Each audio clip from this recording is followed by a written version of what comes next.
Uma movimentação no mínimo esquisita de um delegado da Polícia Federal para tentar levar todo o inquérito, a investigação em relação ao escândalo do INSS para o Supremo Tribunal Federal. É claro que é inevitável que os processos envolvendo parlamentares, pessoas com foro privilegiado, sejam julgadas no STF. Agora, a tentativa é de levar todos os processos, todas as operações. Hoje há delegados em vários estados da federação, vários promotores, procuradores, policiais envolvidos nessas operações, juízes envolvidos nessas operações, na primeira instância, principalmente, em vários estados, investigando pessoas que não têm foro privilegiado, mas boa parte delas ligadas a deputados, senadores, ministros. Afinal de contas, é preciso muito capital político para indicar um presidente do INSS, né? Não é um órgão qualquer. Por isso, necessariamente, é preciso ter a classe política envolvida. Agora, o elo mais fraco dos escândalos de poderosos sempre são pessoas que não ocupam cargos políticos, né, que não têm foro privilegiado, e é daí que começa, por exemplo, a Lava Jato, com Alberto Youssef, que não tinha foro privilegiado, né? Assim começam as investigações dos grandes escândalos, porque se depender da iniciativa da Procuradoria-Geral da República e do Supremo Tribunal Federal, a gente sabe que as coisas não andam. Então, é importantíssimo que, ainda que ao fim e ao cabo, quem tem foro vai ser julgado no STF, que todas as revelações envolvendo quem não tem foro, que as investigações envolvendo quem não tem foro avancem rapidamente, porque inevitavelmente quando o inquérito chega muito robusto, quando as operações pegam milhões e milhões de reais junto com essas pessoas sem foro, isso leva aos poderosos e uma pressão que quanto mais insustentável fica a situação, mais pressionado o Supremo fica a agir, mais pressionada a PGR fica a agir, exatamente como aconteceu, né, no caso do Mensalão e no caso do Petrolão. Enquanto havia uma grande pressão popular em cima do Supremo Tribunal Federal, pessoas poderosas foram presas, condenadas e ficaram anos na prisão. Vamos falar sobre isso logo depois que você se inscrever no canal, clicar no sininho para receber as notificações, deixar o seu like, compartilhar esse vídeo, e devo lembrá-los também que nós estamos com um festival do Movimento Brasil Livre, que vai acontecer aí ao final do ano, já comemorando a fundação do nosso partido. Conseguimos validar todas as assinaturas necessárias, vamos ter candidato a presidente da República, vamos trabalhar para fazer uma bancada de deputados federais. Finalmente, não estarei mais sozinho em Brasília, e para você comparecer, participar desse festival, é só você clicar no link na descrição do vídeo. Vamos lá. Essa é uma revelação de uma matéria do jornalista Breno Pires, o mesmo jornalista que investigou e desvendou o escândalo do orçamento secreto. Veja só. Foi com grande surpresa que os investigadores receberam a notícia de que um delegado havia acionado o STF pedindo que todos os inquéritos relacionados ao INSS fossem unificados sob a relatoria do ministro Dias Toffoli. O delegado pediu também que as investigações fossem todas subordinadas a um outro inquérito conduzido por ele mesmo, pelo próprio delegado, que investiga um assunto totalmente diverso: as conhecidas acusações do advogado Rodrigo Tacla Duran contra o senador Sérgio Moro e o ex-deputado federal Deltan Dallagnol por fatos ocorridos na época da Operação Lava Jato. Esse inquérito já estava em curso um ano antes de eclodir o escândalo do INSS. Primeira coisa que causa muita estranheza, né? O que tem a ver as acusações do Tacla Duran contra o Sérgio Moro e Dallagnol, que tem relação com a Lava Jato, com o escândalo do INSS? Absolutamente nada. Isso, primeiro, assim, a primeira coisa que fica clara é que o delegado conduz esse inquérito e ele quer concentrar o poder de também conduzir todos os inquéritos envolvendo o escândalo do INSS, né? Ou seja, ele quer ter o poder para si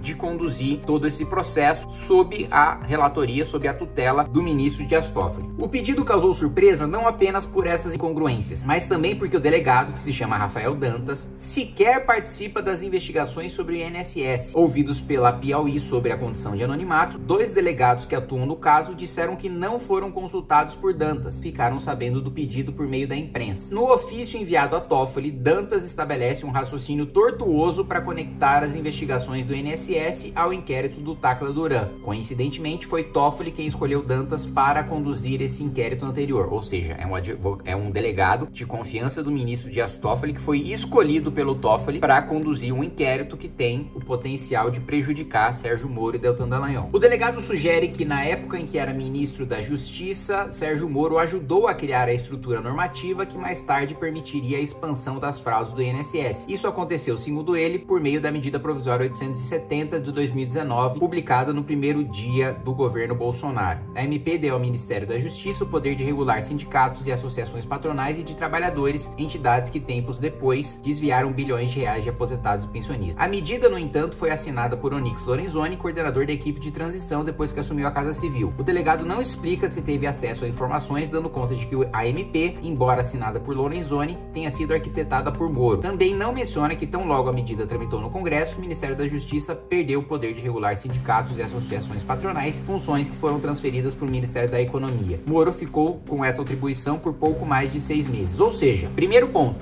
ele quer vincular o Sérgio Moro a uma medida provisória que tratava sobre qual que é o ministério que supervisiona esse sindicato. Suspeito! Mas primeiro, não foi o Sérgio Moro que assinou essa medida provisória. Então, assim, já tá bizarramente mal feito o raciocínio do sujeito.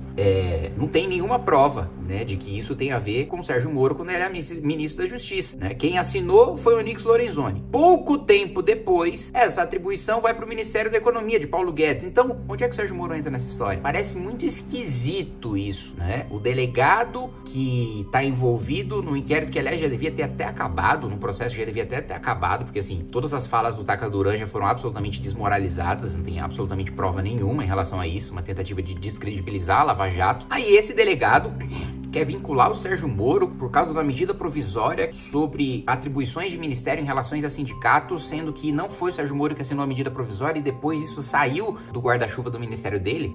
Não faz sentido nenhum. Esse cenário de desregulamentação explica, ainda de maneira parcial e perfunctória, a estrutura a qual aposentados e pensionistas foram expostos e vitimados, escreveu Rafael Dantas. Ele situa Moro na gênese do esquema criminoso, uma interpretação que não consta em nenhum dos inquéritos da PF até o momento. Frise que a hipótese criminal que se revela diz respeito à gênese da estrutura que foi conjecturada para cometer um massivo e espúrio desconto realizado com aposentados e pensionistas do regime geral da Previdência. Até agora, nenhuma manifestação da PF, da CGU, do Tribunal de Contas ou do STF estabeleceu esse nexo causal, ou seja, não tem nada a ver essa medida provisória com os desvios do INSS. Aliás, depois houve outra medida provisória para endurecer a fiscalização em relação a esses descontos do INSS, que foi enviada à época, salvo engano, o secretário da Previdência era o Rogério Marinho, que hoje é senador, para endurecer essa fiscalização. E aí a esquerda aprovou emendas na MP para afrouxar a fiscalização, o que permitiu que esse escândalo ganhasse essa proporção. Os roubos começaram, segundo as investigações, no governo Temer, passaram pelo governo Bolsonaro, mas explodiram no governo Lula, tá? Minha avaliação pessoal, tá? Minha avaliação pessoal.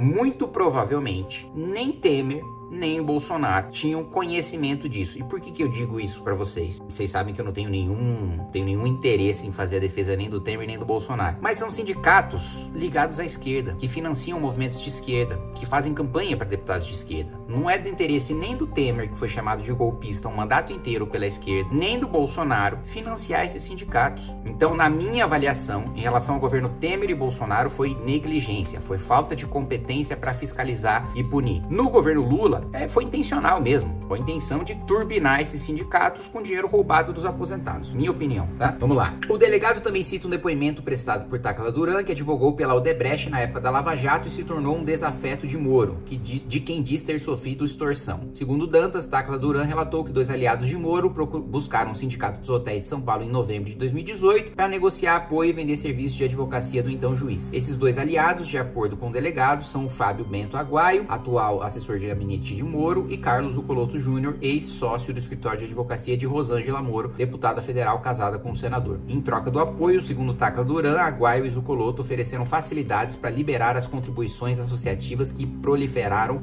no INSS. Gente, olha que raciocínio tortuoso, né? Papo torto do caralho. Esse advogado que diz isso sem prova nenhuma há muito tempo, de que na Lava Jato teria sido extorquido pelo Sérgio Moro para contratar o escritório de advocacia, diz que dentro dessa negociação estariam facilidades para liberar as contribuições dos sindicatos pro INSS. Ou seja, como se o Sérgio Moro, primeiro, ele era juiz de primeira instância, ele não tinha nenhum poder e nenhuma influência sobre o INSS, extorquisse pessoas pedindo para contratar um escritório de advocacia, para além de pagar propina para ele por meio do escritório, também ter uma facilitação no INSS, cujos sindicatos são comandados pela esquerda e que o Moro, sim, ele não tinha nem a influência de ministro na época, porque ele era juiz de primeira instância, ele não nomeava nem desnomeava ninguém, não tinha nenhuma indicação política no governo. Aliás, pelo contrário, não tinha nem contato com pessoas do governo. Ele foi extremamente reservado quando juiz, mal fazia aparição pública. Então, assim, tudo isso, tá? Todo esse raciocínio, como bem colocado aqui, tortuoso, para tentar encaixar o inquérito,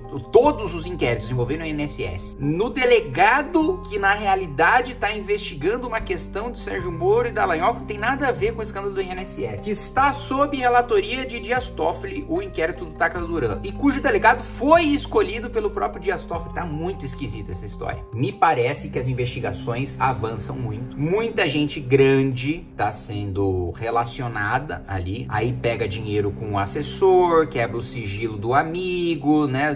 Com quem aquele político faz esquema. E aí, quando as investigações estão em primeira instância, com vários delegados diferentes, vários promotores, procuradores, policiais, civis, federais, em vários estados diferentes, não tem como você controlar, né? Não tem como você centralizar e garantir quem é punido, quem não é punido, que informação vaza pra imprensa, o que não vaza. É muito mais fácil controlar no Supremo, né? Que tá concentrado. E me parece uma tentativa de matar essa investigação no início, né? Uma tentativa desesperada aí desse delegado, levando pro Supremo Tribunal Federal, que a gente sabe, quando é para investigar escândalo de corrupção, é aquela lerdeza com a qual nós estamos acostumados, e quando não tem pressão popular nem ambiente político que pressione o Supremo Tribunal Federal a punir grandes corruptos, a gente sabe que o Supremo não faz absolutamente nada, né? Pelo contrário, senta em cima dos processos, quando não faz o absurdo que já aconteceu algumas vezes na Lava Jato, da maioria dos ministros do Supremo votar para um sujeito virar réu ou para condenar um sujeito, aí depois mudam o voto, mudam de entendimento para o entendimento oposto àqueles que eles tinham dado para absolver o sujeito. Enfim, é uma movimentação muito esquisita